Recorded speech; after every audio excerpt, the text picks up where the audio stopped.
এক স্ত্রীর সাজানো সংসার ভেঙে দেওয়া কি সেই স্ত্রীর জন্য অপমান নয়? আমি আপনার স্বামীকে চিনিয়ে নেইনি। স্ত্রীর শক্তি সম্পর্কে তোর কোনো আইডিয়া?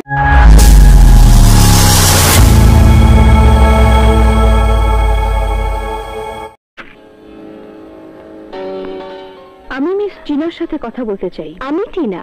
আপনি? আমি রত্না। রত্না?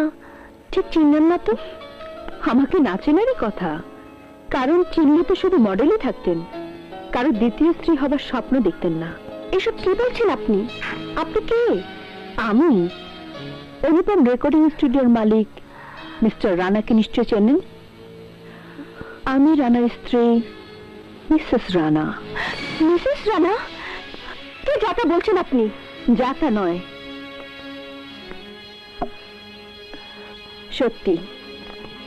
এই দেখুন তার প্রমাণ।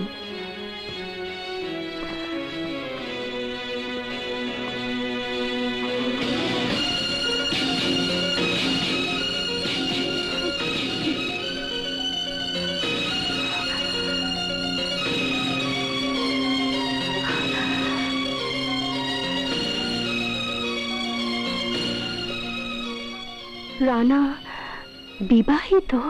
কেন, আপনি জানেন না? না, রানা তো কোনোদিন আমাকে বলেনি ও বিবাহিত। বলেনি নয়, বলতে পারেনি। আপনার মোহে ও নেশাগ্রস্ত হয়ে গিয়েছিল।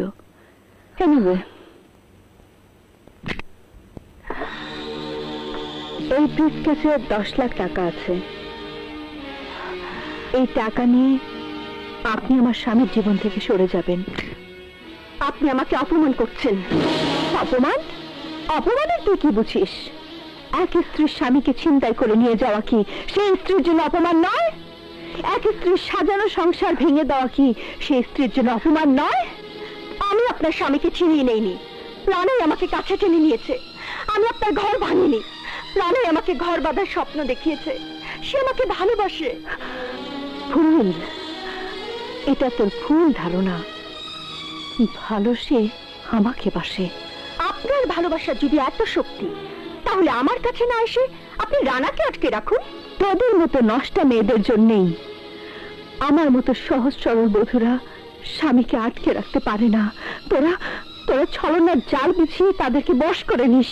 ছলনা আমরা করি না, ছলনা করে আপনাদের মতো স্ত্রীর কাছ থেকে ভালোবাসা না পাওয়া স্বামীরা। আর তার শিকার হই আমরা, যারা ভালোবাসাকে স্বর্গীয় দান মনে করে ভালোবাসি। তোর ভালোবাসার যদি শক্তি থাকে, তবে তুই ওর স্ত্রী হয়ে দেখা। প্রেমিকা হওয়া খুব সোজা, কিন্তু স্ত্রী হওয়া খুব কঠিন।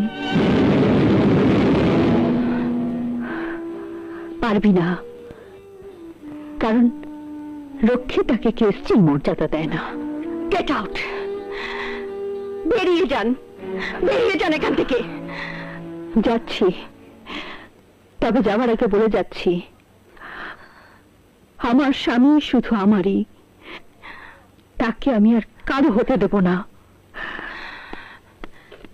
আপনিও যাবার আগে শুনে যান, আমার ভালোবাসা দিয়ে রানাকে আমি আমার করে নিব।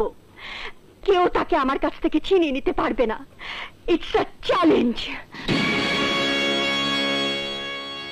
স্ত্রী শক্তি সম্পর্কে তোর কোনো আইডিয়া নেই। তোর চ্যালেঞ্জ আমি অ্যাকসেপ্ট করে নিলাম।